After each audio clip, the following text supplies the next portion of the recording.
చెప్పే నినాదం విని ఈ దేశంలో ఉంటూ ఈ దేశం తింటూ ఈ దేశాన్ని కించపరుస్తున్న వ్యక్తులకు తెలియాల. అరే, ఆంధ్ర యూనివర్సిటీలో నవతరం కదిలింది, భారత మాతకు పూజిస్తున్నారు, ఛత్రపతి వారసులు కదిలారు అనే విధంగా వాళ్ళకి తెలిసే విధంగా మన నినాదం ఉండాలి. అలాగేనా? గట్టిగా చెప్పాలి. భారత్ మాతాకి అంటే జై చెప్పాలి, ఛత్రపతి శివాజీ మహారాజ్ కి అంటే జై చెప్పాలి, మాతరం మాతరం అంటే వందే మాతరం చెప్పాలి. భారత్ మాతా కి జై, భారత్ మాతా కి జై. ఒకసారి చాలా మంది ఏమనుకుంటున్నారంటే పక్క వాళ్ళు ఏమనుకుంటారు, ఎదుటి వాళ్ళు ఏమనుకుంటారు అని ఒక సంకుచిత భావంలో ఉన్నారు. అలా కాకుండా గుర్తుపెట్టుకోండి, మనం మన జీవితంలో మనకు జన్మనిచ్చినటువంటి తల్లిదండ్రుల గురించి తలుచుకున్నప్పుడు కానీ, మనకు విద్యాబుద్ధులు నేర్పినటువంటి గురువుల గురించి తలుచుకున్నప్పుడు కానీ, మనకు ఈ దేశంలో బ్రతకడం కోసం చోటుని కల్పించిన భరతమాతను తలుచుకున్నప్పుడు ఎప్పుడు కూడా సంకోచించకూడదు. కాబట్టి మరోసారి గుర్తుపెట్టుకోండి, మనం చెప్పే నినాదం నార్త్ క్యాంపస్ వినిపించాలా. అరే, సౌత్ క్యాంపస్ వాళ్ళు ఇంత మంచి ప్రోగ్రామ్ చేశారే, మనం చేయలేకపోయాము. నెక్స్ట్ టైం వీళ్ళకంటే పెద్దది ఒక 10,000 మందితో ఇంజనీరింగ్ కాలేజ్లో ఇంజనీరింగ్ గ్రౌండ్స్ ఏవైతే ఉన్నాయో అక్కడ మేము ఇంకా పెద్ద ప్రోగ్రామ్ చేస్తామని అనుకునే విధంగా మన నినాదం ఉండాలి. ఓకేనా? భారత్ మాతా కి జై, భారత్ మాతా కి జై, ఛత్రపతి శివాజీ మహారాజ్ కి జై, ఛత్రపతి శివాజీ మహారాజ్ కి జై, మాతరం మాతరం వందే మాతరం, మాతరం మాతరం వందే మాతరం. ముందు నా మిత్రుడు పొరపాటున ఒక మాట అన్నాడు, కర్త కర్మ క్రియ అని నేనన్నాడు. లేదండి, ఇది ముందుండి నడిపించింది మీ అందరూ. దానికి ఆ ఛత్రపతి శివాజీ వారసులమైన మనమందరం కలిసి చేశాము. కాబట్టి ఈ క్రెడిట్ మన అందరికీ దక్కుతుంది ఆ ఛత్రపతి శివాజీ. కాబట్టి ఆ ఒక్క చిన్న కరెక్షన్. మనందరికీ తెలుసు ఛత్రపతి శివాజీ మహారాజ్ గురించి. ఆ పేరు వింటేనే భారతదేశంలో ఉండేటువంటి యువతరమే కాదు, ప్రపంచంలో ఉన్న యువత మొత్తానికి కూడా ఒక పులకరింత వస్తుంది, గూస్ బాంబ్స్ వస్తాయి. ఎందుకంటే అతని జీవితంలో ఏవైతే ఘట్టాలు ఎదుర్కొన్నాడో, ఎటువంటి సమస్యలు ఎదుర్కొన్నాడో, ఆ సమస్యలను అధిగమించి ఈ భారతదేశం కోసము, భారత మాత కోసము ఏ విధంగా పనిచేశాడో అది మనందరికి స్ఫూర్తి. కాబట్టి అతని పేరు వినగానే మనందరికీ గూస్ బాంబ్స్ వస్తాయి, అంటే ఒళ్ళంతా పులకరించుకోవచ్చు. అటువంటి గొప్ప రాజు ఛత్రపతి శివాజీ మహారాజ్. మనం చరిత్ర చూసుకోవచ్చు, మన చరిత్ర పుస్తకాల్లో మనం అందరం చదువుకునే ఉంటాం. చాలా మంది రాజులు ఉంటారు, కానీ ఛత్రపతి శివాజీ మహారాజ్ని ఎక్కువగా చెప్పేటువంటి లెసన్స్ ఎక్కువగా ఉంటాయి. ఎందుకంటే భారతదేశంలో ఎంతమంది రాజులు ఉన్నప్పటికీ ఈ భారతదేశం యొక్క సంస్కృతి సాంప్రదాయాలు కాల గర్భంలో కలిసిపోయిన సమయంలో వాటిని వెలికి తీసి ప్రపంచానికి మళ్లీ భారతదేశం యొక్క గొప్పతాన్ని తెలియజేసిన మరో వివేకానందుడు ఛత్రపతి శివాజీ మహారాజ్. గుర్తుపెట్టుకోండి. అయితే మనం దీన్ని ఎలాగా ముందు అంటే చదువు గురించి చెప్పాను కదా, మన చరిత్రలో దురదృష్టవశాత్తు మెకాలే విద్యా విధానం కారణంగా మన చరిత్రలో మనము తిట్టుకుంటూ చదువుకున్న చరిత్ర మనం ఎక్కువగా చదువుకుంటా ఉంటాం. మనం ఒకసారి గమనిస్తే కనుక అలెగ్జాండర్ ది గ్రేట్ అంటాం, అలెగ్జాండర్ ది గ్రేట్ అంటాం. కానీ గుర్తుపెట్టుకోండి, ఆ అలెగ్జాండర్ ప్రపంచం మొత్తాన్ని జయించినప్పటికీ భారతదేశంకి వచ్చి పురుషోత్తముడు అనే రాజు చేతిలో ఓడిపోతాడు. ఎందుకు ఓడిపోతాడు? భారతదేశం యొక్క గొప్పతనం అలాంటి. మన దగ్గర సైన్యం లేక కాదండి, మనం భారతదేశంలో ఉండేటువంటి జ్ఞానాన్ని విదేశీయులకు పంచాలి, అది ఏ విధంగా అయినప్పటికీ.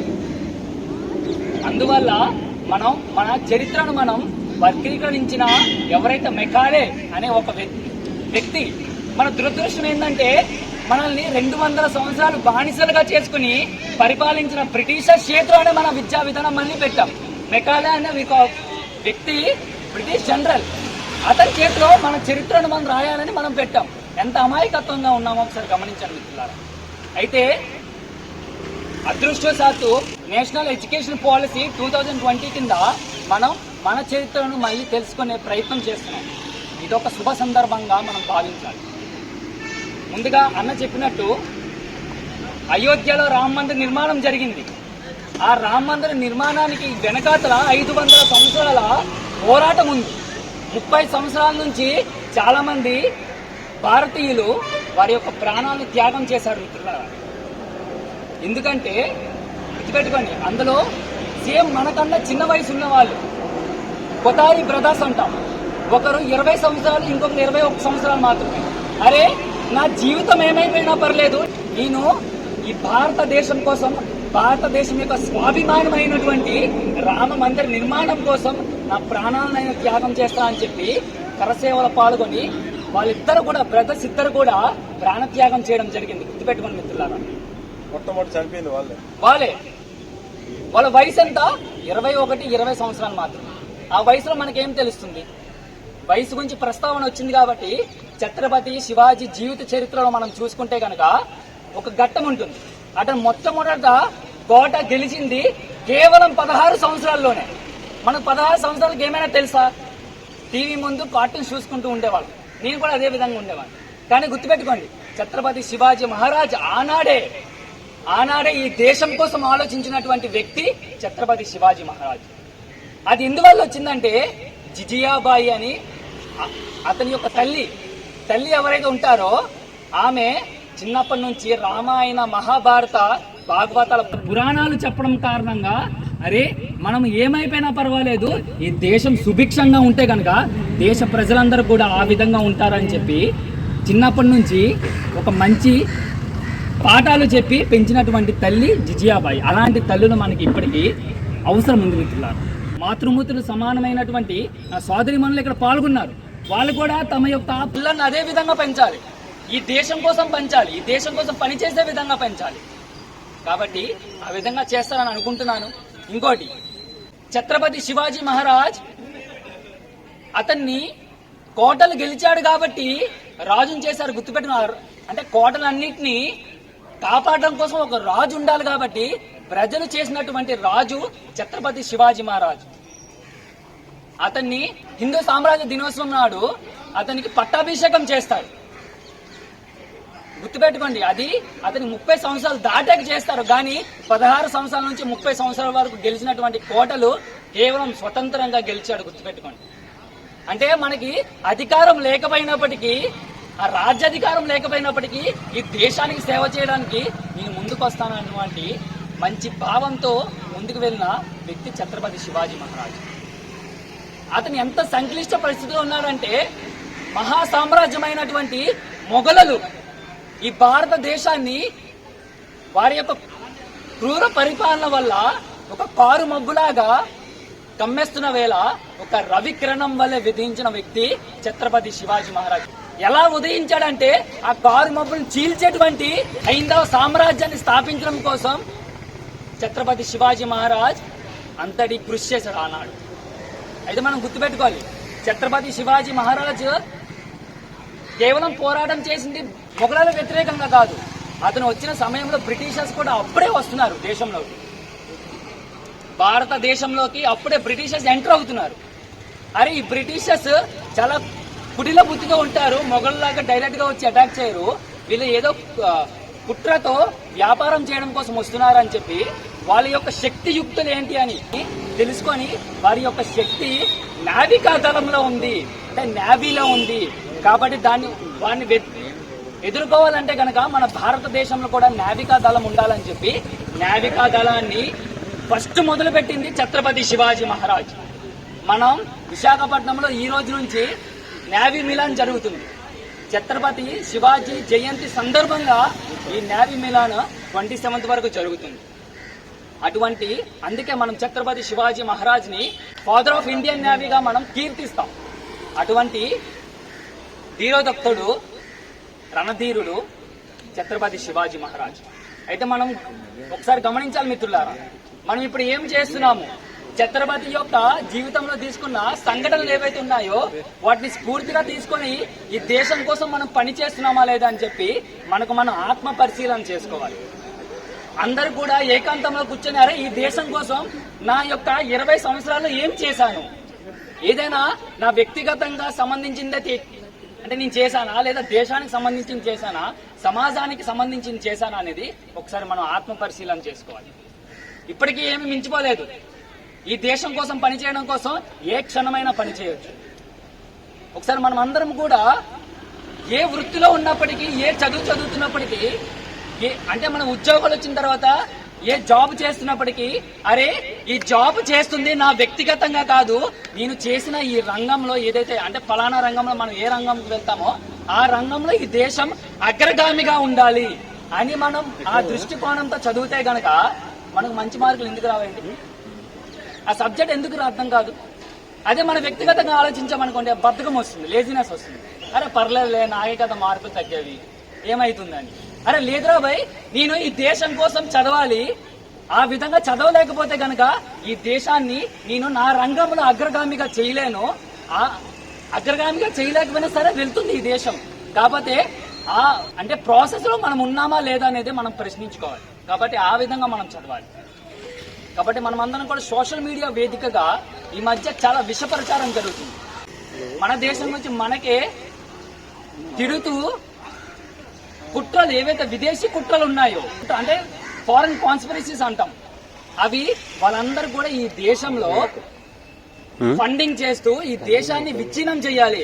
మళ్ళీ భారతదేశం ఎక్కడైతే కోల్పోయిన పునర్వైభవ స్థితి విశ్వగురు స్థానంకి వెళ్ళిపోతుందో, మళ్ళీ ప్రపంచానికి గురువుగా ఉంటుందేమని ఒక భయంతో విదేశీయులు ఈ దేశాన్ని విచ్ఛిన్నం చేయడానికి ప్రయత్నిస్తున్నారు. మిత్రులారా, మనం ఛత్రపతి శివాజీ ఉత్సవం జరుపుకోవడమే కాదు, అన్న చెప్పినట్టు మనము ఛత్రపతి శివాజీ ఉత్సవంలో ఉండేటువంటి అంటే అతను జీవితంలో ఉండేటువంటి ఏవైతే ఘట్టాలు ఉంటాయో వాటి నుంచి స్ఫూర్తిగా పొంది మనము మన జీవితంలో దాన్ని అనుసంధానం చేయాలి.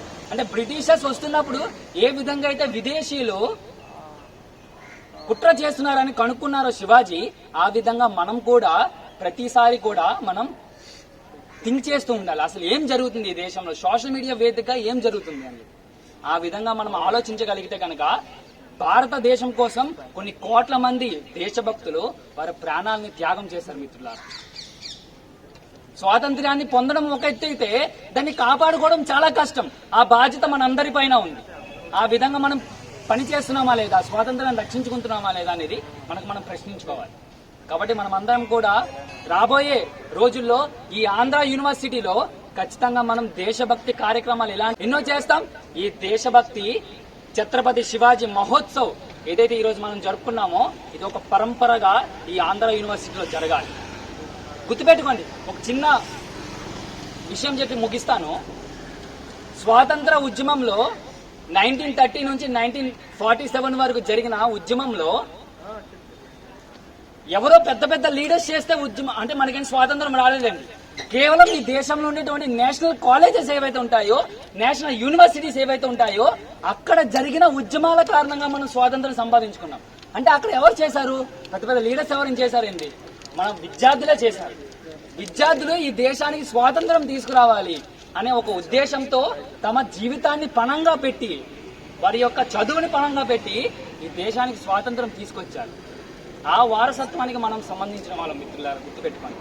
కాబట్టి ఈ ఆంధ్ర యూనివర్సిటీ గడ్డలో మరోసారి ఇకపై ఎన్నో మంచి దేశభక్తి ఉత్సవాలు మనం చేసుకోవాలి.